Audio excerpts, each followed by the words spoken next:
আসসালামু আলাইকুম, welcome to our another video. এবং এটা খুবই খুবই ইম্পর্ট্যান্ট একটা ভিডিও হতে চলেছে, কারণ এই অঙ্ক তোমাদের জন্য প্রায় এসে থাকবে। এটা হচ্ছে তোমাদের ষষ্ঠ পর্ব ইলেকট্রিক্যাল ডিপার্টমেন্টের জন্য transmission and distribution of electrical power 1 এর দ্বিতীয় অধ্যায়ের পাওয়ার ফ্যাক্টর ইমপ্রুভমেন্টের একটা ম্যাথ, এটা which is very very important to come your examination, final examination. Okay, এই জন্য এটা তোমাদের জন্য খুবই বেসিক থেকে এটা বোঝা দরকার। আমি অবশ্যই এটা সেভাবেই বোঝানোর চেষ্টা করবো। এবং তোমরা যারা দ্বিতীয় অধ্যায়ে সাশ্রয়ী পাওয়ার ফ্যাক্টরের সমীকরণটা আমার দেখেছিলে, মেবি দ্বিতীয় কি তৃতীয় নাম্বার লেকচার হয়তো ছিল, তো ওই সাশ্রয়ী পাওয়ার ফ্যাক্টরটা যারা করে আসছো, যে প্রমাণটা বড় ধরনের প্রমাণটা করে আসছো, তাদের জন্য it will be very easy to solve this math. Okay, দেরি না করে চলো let's get started to explain the video. Okay, আমরা চলে এসেছি আমাদের সেই কাঙ্ক্ষিত ম্যাথমেটিক্সে।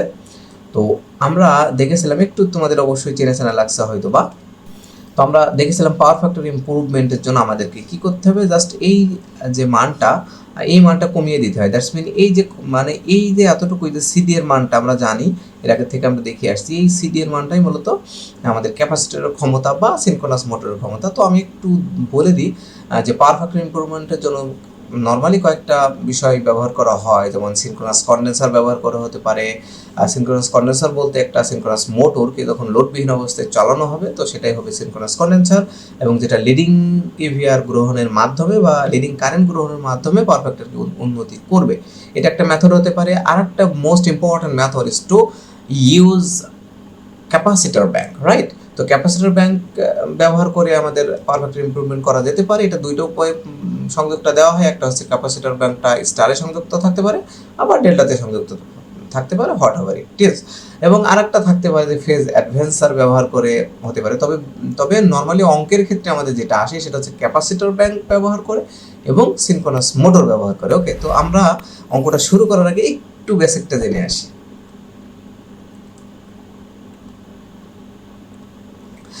সেটা তো আমরা দেখতে পাচ্ছি এখানে পাওয়ার ফ্যাক্টর ইমপ্রুভমেন্টের জন্য আমরা একটা ত্রিভুজ আঁকিয়েছি। এ বি সি হচ্ছে একটা পাওয়ার ত্রিভুজ, যেখানে এ বি হচ্ছে আমাদের লোডের পাওয়ার, ওকে, এবং বিসি হচ্ছে লোডের কেভার 1 এটা আমরা ধরেছি, এবং বিডি হচ্ছে কেভার 2 আমরা ধরলাম।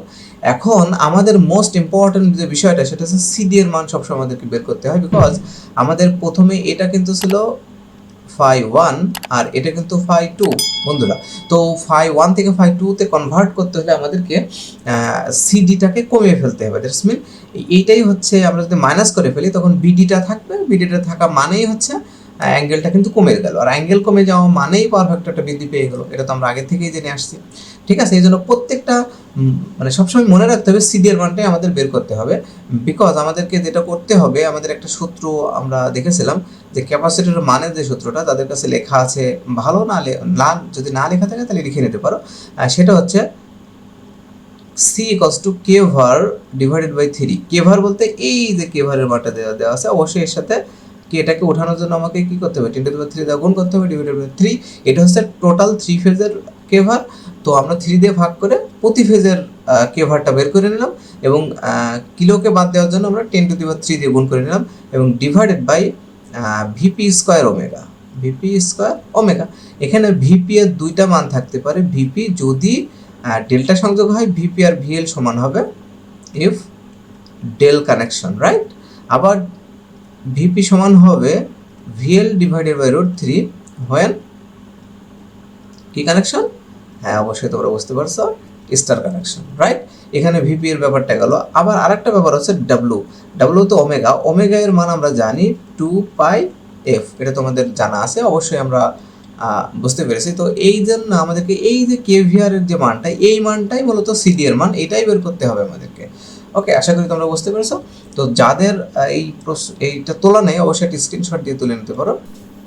আচ্ছা, এখন আমরা দেখতে পাচ্ছি যে আমরা সিডি এর মানটা আমরা কিভাবে বের করতে পারি। খুবই সহজভাবে আমরা বের করতে পারি সিডি এর মানটা। যেমন CD equals to will be BC, think about it, just think about it, BC minus BD. It will be very easy to find out the value of CD, because পুরো এই যে CD এর মানটা হবে পুরো মান থেকে, আমরা পুরো BC এর মান থেকে যদি BD এর মানটা বাদ দিই, তাহলে দেখো আমাদের সিডি এর মানটা পেয়ে যাবো। এখন আমি তোমাদেরকে একটা ম্যাজিক দেখাবো, সেটা কি দেখো, এটা কিন্তু ফাই 1 আর এটা হচ্ছে ফাই 2।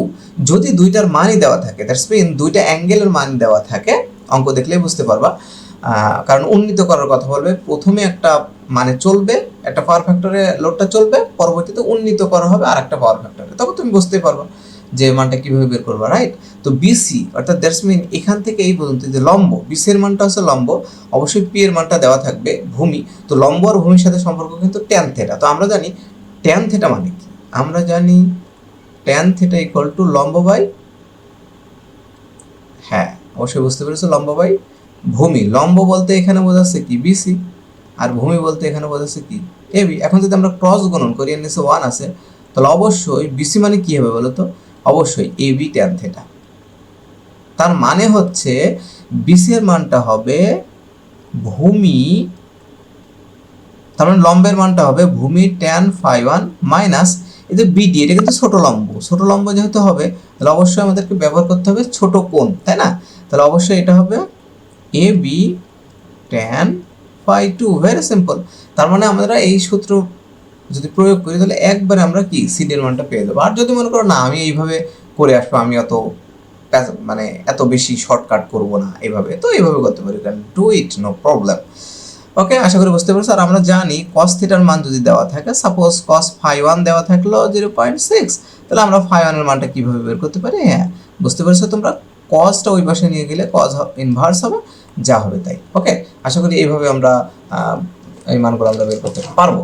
ওকে, তো চলো আমরা মেন টপিকে চলে যাই। একটা অঙ্ক সুন্দরভাবে দেওয়া আছে, সেটা কি, সেটা হচ্ছে একটি 3 ফেজ 400 ভোল্ট 1.5 মেগাওয়াট পি এর মান দেওয়া আছে, মানে এটা হচ্ছে লোড দেওয়া আছে, এবি এর মানটা 0.6 ল্যাগিং পাওয়ার ফ্যাক্টরের লোড আছে, এই যে 0.6 ল্যাগিং পাওয়ার ফ্যাক্টর, তার মানে cos ফাই 1।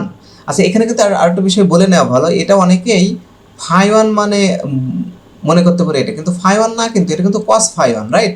কারণ পাওয়ার ফ্যাক্টর কিন্তু টোটাল পাওয়ার ফ্যাক্টর মানেই cos থেটা, শুধু থেটা তো অ্যাঙ্গেল, তাহলে অ্যাঙ্গেল থাকলে ডিগ্রি থাকবে। Okay fine. তো 0.6 ল্যাগিং পাওয়ার ফ্যাক্টর লোডে আছে এই প্রতিষ্ঠানে ক্যাপাসিটর ব্যাংক ব্যবহার করে পাওয়ার ফ্যাক্টর মান 0.8 ল্যাগিং উন্নীত করা হলে স্টার পদ্ধতিতে ক্যাপাসিটরের মান নির্ণয় করো। এখানে যে এখানে যে আমাদের যে ক্যাপাসিটর ব্যাংক ব্যবহার হয়েছে এটা হচ্ছে স্টার পদ্ধতি।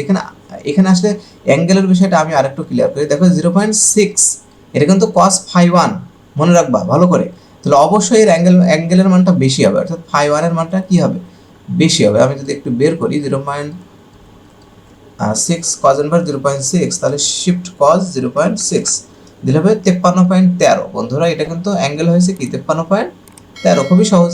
আবার একইভাবে দেখো 53 ডিগ্রিতে আছে থেটা 1 বা ফাই 1।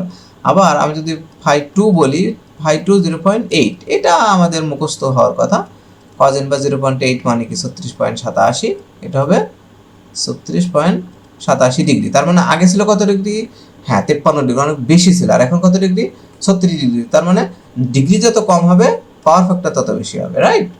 এটা হচ্ছে আমাদের বিষয়। ওকে, তাহলে আমরা শুরু করি। এখন আমাদের কি দেওয়া আছে এটা একটু দেখে নিই। আর আমাদের দেখো পাওয়ার ফ্যাক্টরের ক্ষেত্রে আমাদের যখন ক্যাপাসিটরের মান নির্ণয় করতে বলবো তখন এই চিত্রটা আমাদের মুখস্থ রাখতে হবে, এই চিত্রের মাধ্যমে আমাদেরকে করতে হবে। এবি হচ্ছে লোড আর বিসি হচ্ছে যে কেভার 1, আর ওকে এটা হচ্ছে কেভার 2 আমরা ধরেছি, ঠিক আছে, এটা ধরলে হবে, কোনো সমস্যা নাই। কেভার 2 এর মানটাই মূলত আমরা বের করবো, দ্যাটস মিন সিডি এর মানটা আমরা বের করবো, আমরা যেটাই ধরি না কেন, whatever it is, no problem, তুমি যদি বুঝতে পারো। ওকে, তাহলে লোডের ভোল্টেজটা কি আছে, ভিএল ইকুয়াল টু 400 ভোল্ট, এখান থেকে আমরা পেলাম, রাইট?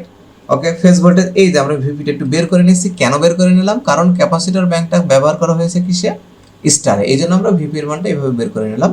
এখানে লিখে রেখেছি যেহেতু স্টার সংযোগ, তাহলে ভিএল বাই √3, তো ইট উইল বি 230.94। ওকে, হয়ে গেল। লোডের পাওয়ার এবি, লোডের পাওয়ারটা কি এবি, এখান থেকে এই পর্যন্ত পাওয়ার আমরা ধরে নিলাম, এটাই কিন্তু পি এর মান, তো পি এর মানটাই এবি ইকুয়ালস টু কি 2000 কিলোওয়াট, কিলোওয়াটে থাকুক কোনো সমস্যা নাই। ওকে, তারপর লোডের পাওয়ার ফ্যাক্টর এখানে দেখো cos থিটা 1 ইকুয়াল টু 0.6 প্রথমটা, বা থিটা 1টা কি হবে cos ইনভার্স 0.6 53.13, রাইট? এবার উন্নীত পাওয়ার ফ্যাক্টরটা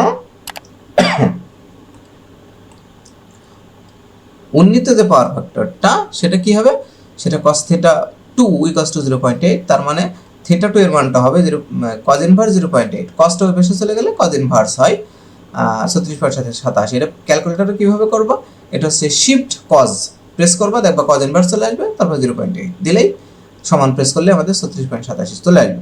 এখানে BC ইকুয়াল টু K ভার 1 আমরা একটু দেখে নিলাম, ওকে। CD ইকুয়াল টু K ভার 2, তো এখানে CD এর মানটা আমরা বের করব অবশ্যই।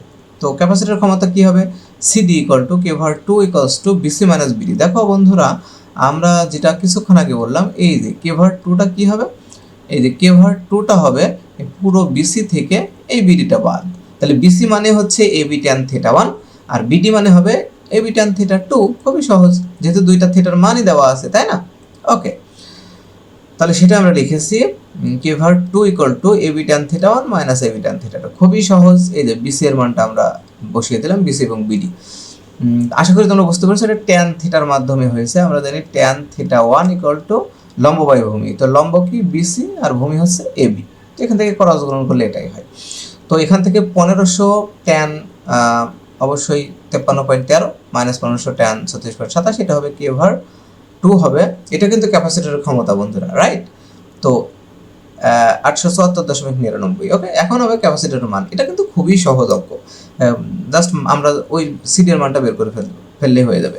তো C ইকুয়ালস টু K ভার 2 × 10⁻³ divided by 3 divided by VP square omega. এখন যা শুধুমাত্র ধীরে ধীরে মানগুলো বসাবা, ধীরে ধীরে অঙ্কগুলো করবা, ঠিক আছে, যাতে তোমাদের ভুল না হয়। এইটাকে ক্যালকুলেশন করলে উপরে এটা হবে, ওকে। এটা কত, 2,91,662.79 এবং এইটাকে যদি ক্যালকুলেশন করা হয়, এটা কীভাবে আসলো, ভিপি তো এইটা, আর ওমেগা মানে 2 পাই, এফ মানে 50। এটা থাকলেও ভালো, না থাকলে ধরে নিতে হবে, কোনো সমস্যা নেই। এত, তো এটাকে আমরা যদি ক্যালকুলেশন করি এত ফ্যারাড আসবে। এখন সমস্যা আছে, বইয়ে কিন্তু তোমাদের মাইক্রো ফ্যারাড আছে, নো প্রবলেম। মাইক্রো ফ্যারাড করতে হলে আমাকে অবশ্যই 10⁻6 দ্বারা গুণ করতে হবে। তো 10⁻6 দ্বারা গুণ করলে অবশ্যই 174 সামথিং হবে, যেটাই হোক। তো এটা মাইক্রো ফ্যারাড, ওকে। অবশ্য 1 2 3 4 5 6 174 অথবা 1740 এরকম সামথিং হবে, তোমরা একটু করে নেবে, কোনো সমস্যা নাই। তো এটাই হচ্ছে আমাদের মূলত এই পাওয়ার ফ্যাক্টর রকে। এটা আশা করি তোমরা বুঝতে পেরেছো, তো তোমরা একটি স্ক্রিনশট দিয়ে রাখতে পারো।